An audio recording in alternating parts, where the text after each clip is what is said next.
Welcome to Ghost Stories. I am your host and licensed paranormal interviewer, Arthur Mansley. And I'm Beth Oglesby. Yes, you are, Beth, my lovely assistant.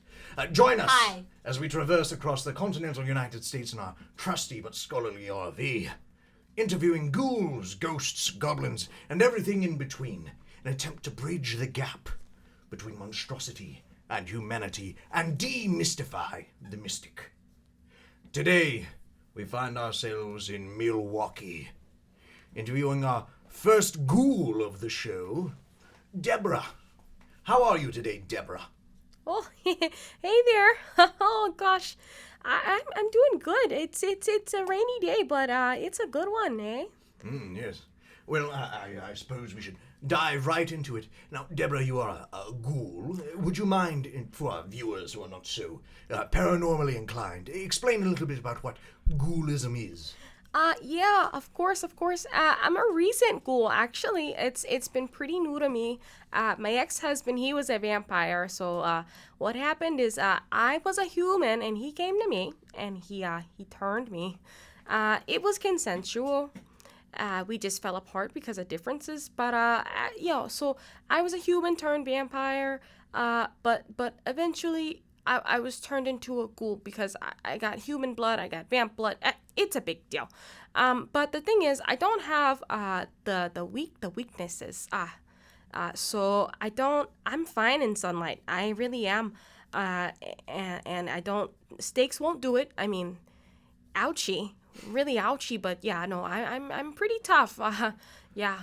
So if I'm understanding this correctly, a ghoul is sort of a hybrid between a human and a vampire. Yeah, and a little lycanthropic. Lycanthropic? Yeah, a little Werewolves. bit. There's a little bit of dog in there. I got a little dog in me. So a ghoul is much like a goulash. It's a mixture of many things. Oh, yeah, I love a good goulash. Wow.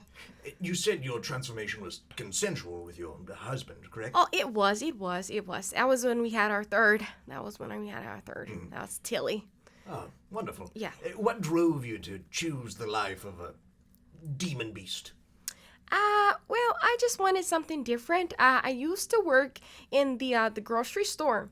And it was nice, I had my regulars, I got to touch the hams, and I love the POS system.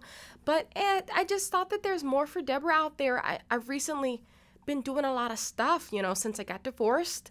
My condolences. Yeah, it's all right. He's dead too, it's fine. Not my fault, by the way. No fault of Deb's. Really? No, none. Was it an accident or natural causes? I mean, he's a vampire. They're typically difficult to kill. Yeah, it is difficult. I think we were on our annual family vacation on the beach, on Bradford Beach, and Honey just forgot his daywalker ring. He did.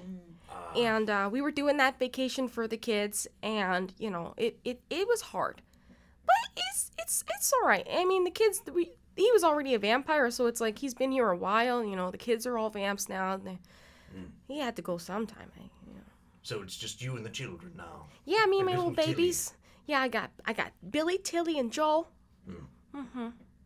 They're not infants at all. They're more like real wise toddlers.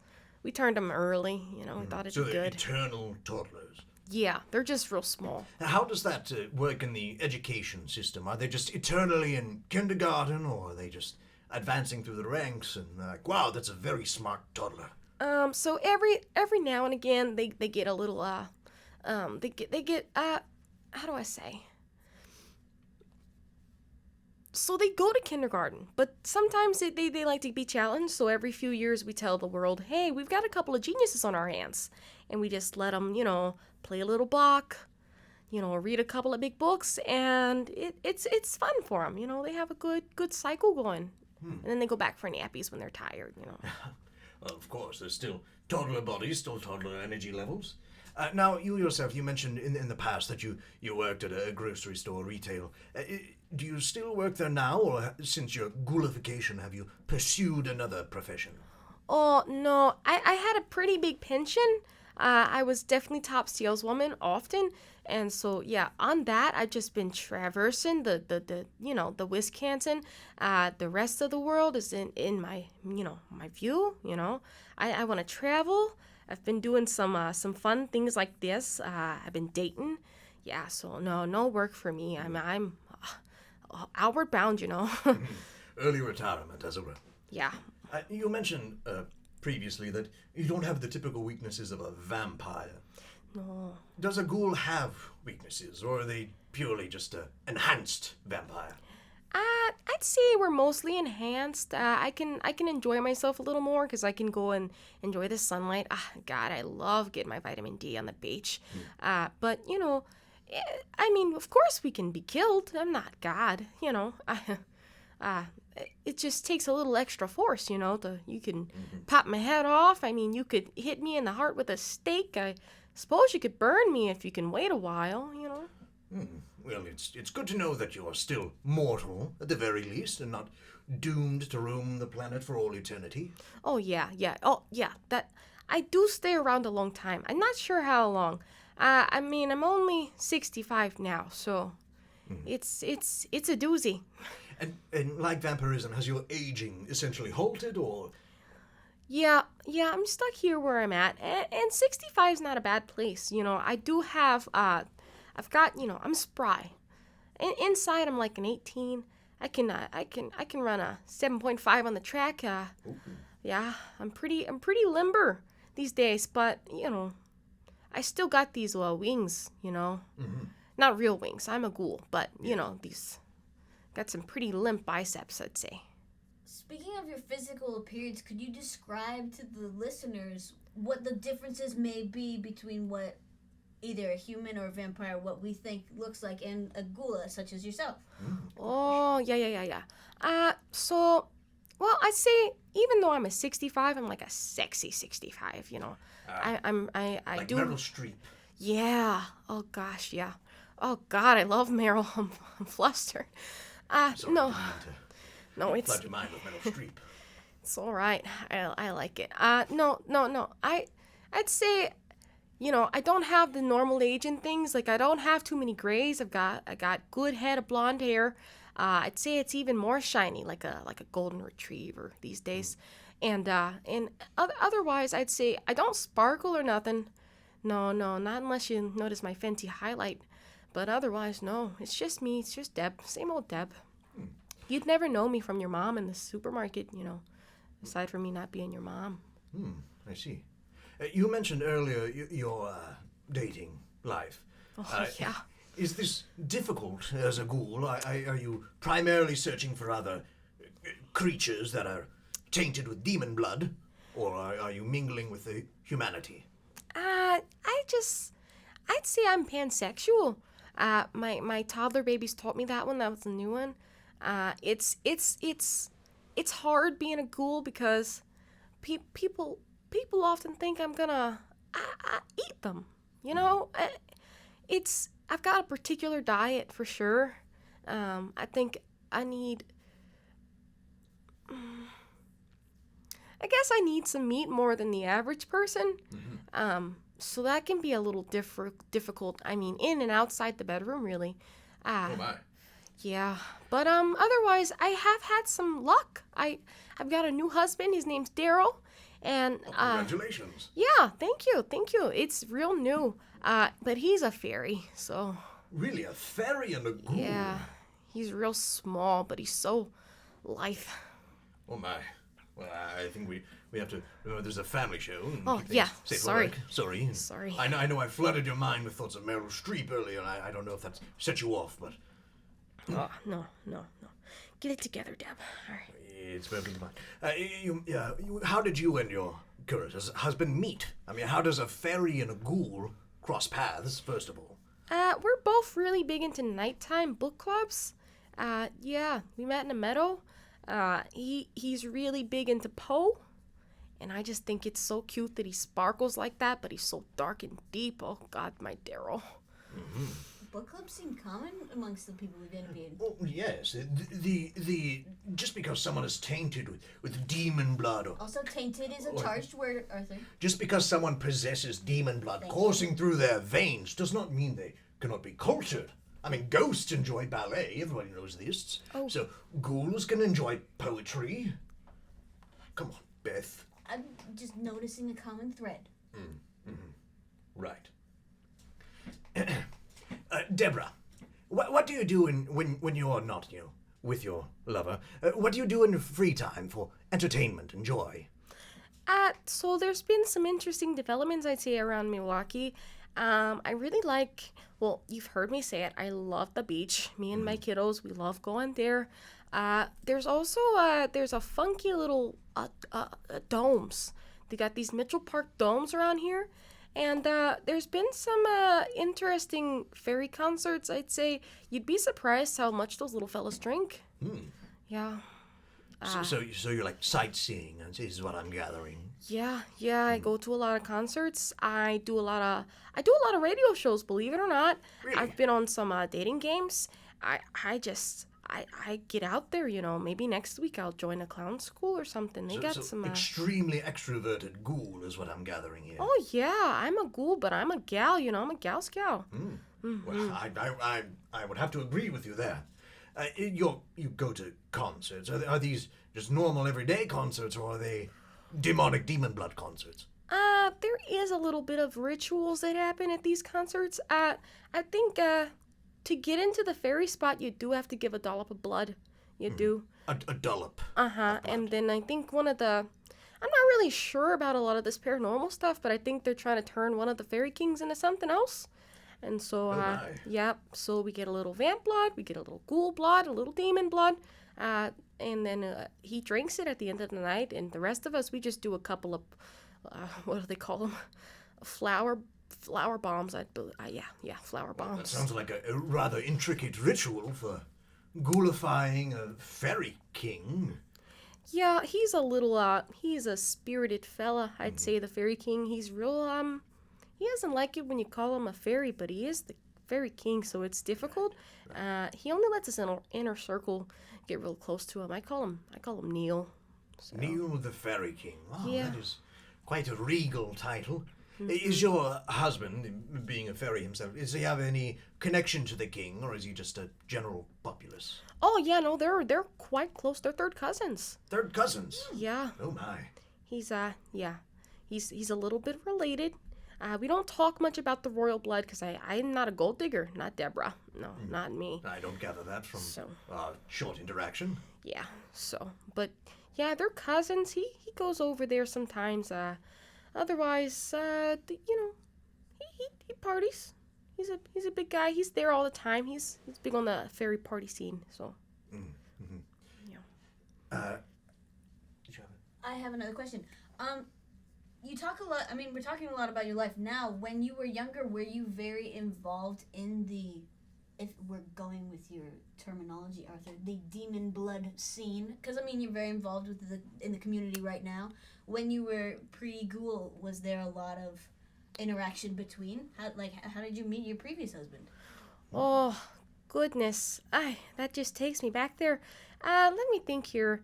Let's say. Before Ghoul Debra, I was just I was a go-go dancer in the 70s. Oh my. That yeah. explains the boots. It does, doesn't it? You pull it off so well. Thank you. I believe the platforms are making a comeback, and I believe that if I add an inch every year, it's just gonna eventually stick. Yeah. So back in the day, me and Richard, my first, he was actually am I allowed to say this on air? He was a pimp. Well, he quit that life for me, and I quit that life for him, and we settled down. We bought a Blockbuster back in the day, and things were really good. And then, the kids came, and, well, there Richard went, his accident and all. But, back in the day, I was a pretty good go-go dancer. I tried to make it onto the scene, but they just kept me in the cage, I did have a name. I did, because, my full name, Debra Damascus. They used to call me yes. Debra Damaskoff because I. Oh. Well, you know what I do in that cage. You know. I can assume some things, Yeah, but no. I've been told assuming is bad. You do look well traveled, Arthur. I'm sure you know. Well, thank you. I appreciate that. Now, your relationship with Richard, your first. A human-vampire relationship is atypical, we shall say the least. So Yeah. what drew you to him and him to you, or vice versa? Well, he actually was a big advocate for interracial relationships, so he really turned us all. I mean, he would get on his soapbox and he'd say, "Hey, I'm a vampire, but does that mean I'm not worthy of love?" And he just was so sensitive, Richard. Not just to sunlight, just to his emotions. He was so in touch. Oh, I'm sorry. I don't mean to drag you into an emotional place. Oh, God. Well, next question. Your ghoulification. Right. When you initially met and began your relationship, you were a human. Yeah. Yes. What led you to make the decision to ghoulify yourself? Well, there was a couple of vamps on the scene and the go-go scene, and they used to tease and taunt me, and they say things like, Deborah, you're not as taut as the rest of us. Our skin's like diamonds, and yours is like paper mache. And I'd say, well, to hell with you. And they'd say, well, you're right, we're vampires. And I said, well, I don't like how you just take these insults, and I don't like how Richard used to look at those girls, It's hard to compete. So it was to fit in. You felt like an outsider in your profession. I did, and I showed those girls. I did. I said, well, Richard doesn't want to bite any of you heifers. And one night I took him out on the town. I said, look, Richard, we could have this forever. And, we could leave this. We could open that blockbuster you've been talking about. And, well, he just bit me. He just got so overwhelmed in the moonlight. And then... So it was a spur-of-the-moment decision. It wasn't something that was discussed and planned out in advance. Well, no, we were real on-the-fly kind of guys. Yeah. You said now a couple of times you started a blockbuster video. I can kind of assume how that turned out, but how was that business? It was good in its prime. We mainly just sold, we were trying to get the word out there back then. Things were different. They didn't accept us as much, all us paranormal folk. So we were just mainly selling copies of, first Dracula's, some Nosferatu, and then, back in the day, right before the close, we did get a real big fan opening of Buffy. They really liked that. Oh, the Vampire Slayer. Oh, the one in the very same. That was controversial of us. What is your and your ex-husband's opinion on the portrayal of vampires and the like in media? Do you feel it's favorable or disgusting? No, Richard wasn't. I mean, he wasn't your traditional looker. So he didn't mind that they were a little bit rough on the edges because he doesn't like those like, for example, Prince. He didn't like Prince being a vampire. Wait, what? Prince is a vampire? Sorry, yeah. Prince, Raspberry Beret. Really? Purple Rain. That explains so much. It does, doesn't it? But it's one of those things where you hear it and it immediately makes sense and it's true. Deborah, do you think there's a reason why he hasn't... Well, I mean princes. Anyway, why celebrities in general don't tell us about that aspect of their lives? I think it's so they can make a little... Well, not Prince per se. He's just an enigma. Really.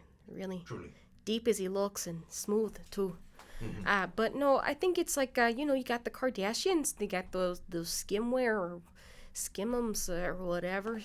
And I think if you tell them you're a vampire, you can't sell the product, You can't sell your skin tighteners or your Botox or...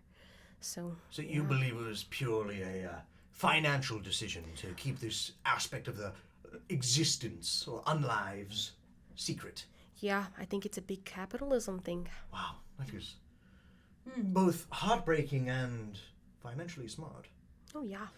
Well, we're nearing the end of our time here, Deborah, so I'm going to present you with one final question. I ask this question of all of my interviewees. I'm going to present you with a soapbox to stand upon, and you have a chance now to address the youth of America. Oh, goody. So, what would you say to the youth of America right now, given the opportunity? Well, like I said, things have changed a lot. I love how we love each other, but I don't love being a ghoul. I don't love those girlies who are still invested in the Twilight series. And I do get a lot of, like I said, I'm in the dating scene. I do get a lot of fan servicey things where they're asking me to just bite them, and I'm just, just be conscious, but also, put yourself out there. Don't be afraid, eh? Just live your dreams. Go dance. Go smoke cigarettes. Go turn into a ghoul with consent, and prior thought. But just live a good life. Well, that is such a wonderful, touching message, Deborah. Remember, children, consent is key. Consent is key, and also Ghost Stories does not necessarily approve of smoking cigarettes. The FDA does have warnings on that. I believe if you're in a state of unlife, then tobacco really is the least of your worries. Oh, yeah, that's like the least of your worries. The listeners are not all unalive. You cannot assume these things, Beth. We could have a very large zombie audience. We don't know. Yeah, we can't see those demographics. I'm alive, and I listen.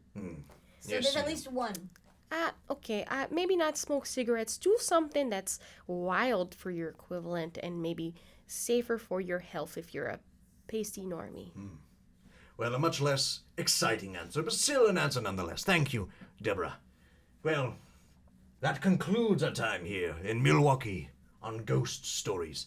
Thank you, Deborah, for being such an excellent guest. And thank Beth, you. thank you for being Beth. Woohoo. We will see you next time, same place, on Ghost Stories.